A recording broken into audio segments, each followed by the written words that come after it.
जय मां अम्बे।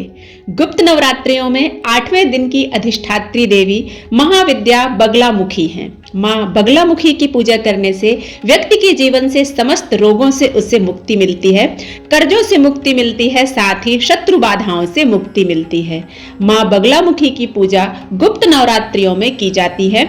इन 10 महाविद्याओं में मां बगलामुखी अपने भक्तों को अभयदान प्रदान करती हैं। 10 महाविद्या में 8वीं विद्या मां बगलामुखी गुप्त नवरात्रि के 8वें दिन की अधिष्ठात्री देवी है। मां बगलामुखी को पीतांबरा ब्रह्मास्त्र भी कहा जाता है। मां बगलामुखी के मुख से पीली आभा निकलती रहती है। इनकी पूजा में पीले रंग का विशेष महत्व होता है। मां बगलामुखी को स्तंभन शक्ति की देवी माना जाता है। शास्त्रों में बताया गया है कि सौराष्ट्र में आए तूफान को शांत करने के लिए भगवान विष्णु ने मां बगलामुखी की तपस्या की थी।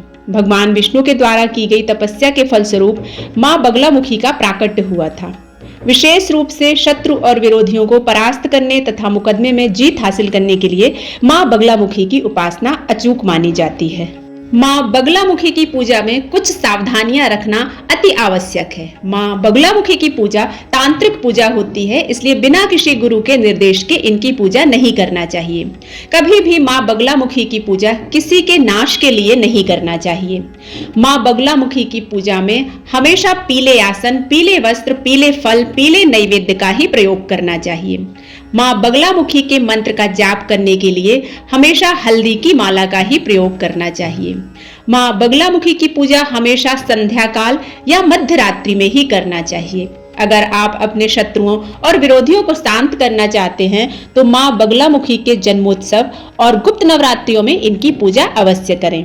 महाविद्या बगलामुखी की साधना करने के लिए पूजन सामग्री का शुद्ध होना अति आवश्यक है। अगर ऐसा नहीं होता है तो आपकी साधना विफल हो जाती है। महाविद्या बगलामुखी की साधना में साधक को प्राण प्रतिष्ठित बगलामुखी यंत्र रखना चाहिए, हल्दी की माला रखना चाहिए। हल्दी की माला के अभाव में आप रुद्राक्ष की माला भी रख सकते हैं। महाविद्या बगलामुखी की साधना आप गुप्त नवरात्रि के दिनों में प्रारंभ कर सकते हैं।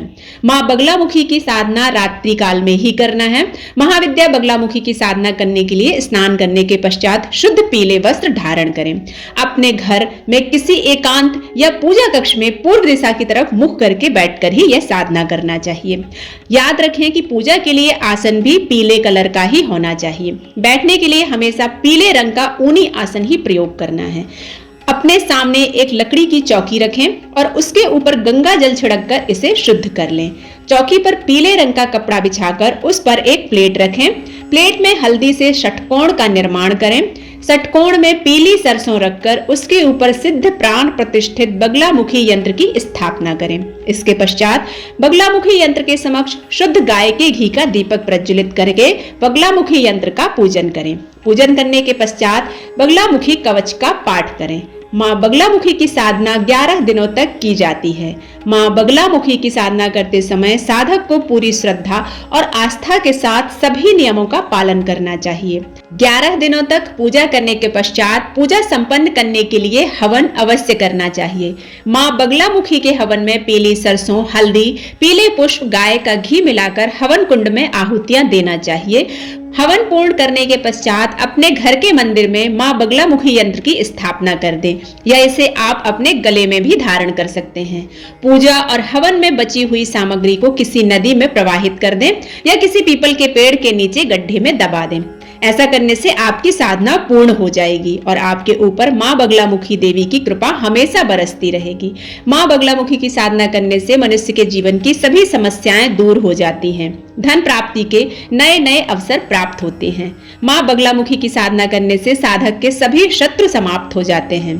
शत्रुओं का नाश करने के लिए इन तरीकों से मां बगलामुखी की पूजा करना चाहिए। शत्रुओं का नाश करने के लिए एक लकड़ी की चौकी पर पीले रंग का वस्त्र बिछाएं। चौकी पर मां बगलामुखी की चित्र या प्रतिमा को स्थापित करें। अब मां बगलामुखी की तस्वीर के सामने अखंड दीप प्रज्वलित कर दें। मां को पीले रंग के फूल, पीले नैवेद्य और पीले ही वस्त्र अर्पित करना चाहिए। मां बगलामुखी से पहले भैरव मृत्युंजय की आराधना करनी चाहिए। बगलामुखी कवच का पाठ करना चाहिए। कवच का पाठ करने के पश्चात संकल्प लेकर मंत्र का जाप करना चाहिए। मंत्र है ओम ह्लीं बगलामुखे सर्वदुष्टानां वाचम मुखम पदम स्तभ्यम जिह्वाम कीलय बुद्धि विनाशय ह्लीं ओम स्वाहा। इस मंत्र का आप 108 बार जप करें। इसके बाद माँ से प्रार्थना करें कि हमारे समस्त कष्टों से वह हमें मुक्ति प्रदान करें। अनुष्ठान पूरा करने के पश्चात दशांश हवन करना अति आवश्यक है। दरिद्रता दूर करने के लिए माँ से प्रार्थना करना चाहिए। दरिद्रता दूर करने के लिए नियमित रूप से सुबह माँ बगलामुखी की आराधना करनी चाहिए। हल्दी की माला लेकर दरिद्रता नाश के लिए 108 बार मंत्र का जाप करना चाहिए। मंत्र है श्रीम ह्रीम ऐं भगवती बगले में श्रियम देहि देहि स्वाहा। माँ बगलामुखी की पूजा में सात्विकता बनाए रखना अत्यंत आवश्यक है। गुप्त नवरात्रियों में माँ बगलामुखी को हल्दी की 2 गांठ अर्पित करें। अष्टमी तिथि पर बगलामुखी के सामने दोनों हाथ जोड़कर अपने शत्रु और विरोधियों को शांत करने के लिए प्रार्थना करें। बगलामुखी को अर्पित की गई हल्दी की 2 गांठों में से 1 गांठ अपने पास रख लें। बची हुई दूसरी गांठ को बहती हुई नदी में प्रवाहित कर दें। इस प्रकार से माँ बगलामुखी की पूजा करने से आप हर तरह की शत्रु बाधा से सुरक्षित होते हैं। रोग बीमारियों से आपको मुक्ति मिलती है। आपके घर में धन धान्य में कभी कोई कमी नहीं आती, क्योंकि माँ बगलामुखी जगत माँ है। इसलिए उनकी श्रद्धा निष्ठा विश्वास के साथ पूजा मात्र करने से हमें वही फल प्राप्त होता है जो एक विशेष अनुष्ठान करने से प्राप्त होता है। माँ बगलामुखी की पौराणिक कथा। एक बार सतयुग में महाविनाश उत्पन्न करने वाला ब्रह्मांडीय तूफान उत्पन्न हुआ, जिससे संपूर्ण विश्व नष्ट होने लगा। इससे चारों ओर हाहाकार मच गया। संसार की रक्षा करना असंभव हो गया। यह तूफान सब कुछ नष्ट भ्रष्ट करता हुआ आगे बढ़ता जा रहा था, जिसे देखकर भगवान विष्णु जी चिंतित हो गए। इस समस्या का कोई हल न पाकर वह भगवान शिव को स्मरण करने लगे। तब भगवान शिव ने कहा, शक्ति रूप के अतिरिक्त अन्य कोई इस विनाश को नहीं रोक सकता, अतः आप उनकी शरण में जाएं। तब भगवान विष्णु ने हरिद्रा सरोवर के निकट पहुंचकर कठोर तप किया। भगवान विष्णु के तप से देवी शक्ति प्रकट हुई। उनकी आराधना से महात्रिपुर सुंदरी प्रसन्न हुई। सौराष्ट्र क्षेत्र की हरिद्रा झील में जल क्रीड़ा करती पीतांबरा स्वरूप देवी के हृदय में दिव्य तेज उत्पन्न हुआ।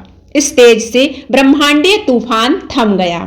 मंगल युक्त चतुर्दशी की अर्धरात्रि में देवी शक्ति का देवी बगलामुखी के रूप में प्रादुर्भाव हुआ था। त्रैलोक्य स्तंभनी महाविद्या भगवती बगलामुखी ने प्रसन्न होकर भगवान विष्णु जी को इच्छित वर दिया और तब सृष्टि का विनाश रुक सका। देवी बगलामुखी को वीर रति भी कहा जाता है, क्योंकि देवी स्वयं ब्रह्मास्त्र रूपिणी है। इनके शिव को महारुद्र कहा जाता है, इसलिए देवी सिद्ध विद्या है। तांत्रिक इन्हें स्तंभन देवी भी मानते हैं। गृहस्थों के लिए देवी समस्त प्रकार के संशयों का शमन करने वाली हैं। 10 महाविद्याओं में से 8वीं महाविद्या है देवी बगलामुखी। इनकी उपासना इनके भक्त शत्रुनाश, वाक सिद्धि और वाद विवाद में विजय के लिए करते हैं। इनमें सारे ब्राह्मण की शक्ति का समावेश है। इनकी उपासना से भक्त के जीवन की हर बाधा दूर होती है और शत्रुओं का नाश होता है, साथ ही बुरी शक्तियों का भी नाश होता है। देवी को बगलामुखी, पीतांबरा, ब्रह्मास्त्र विद्या आदि नामों से जाना जाता है। माँ बगलामुखी की पूजा से जीवन के समस्त कार्य सिद्ध होते हैं।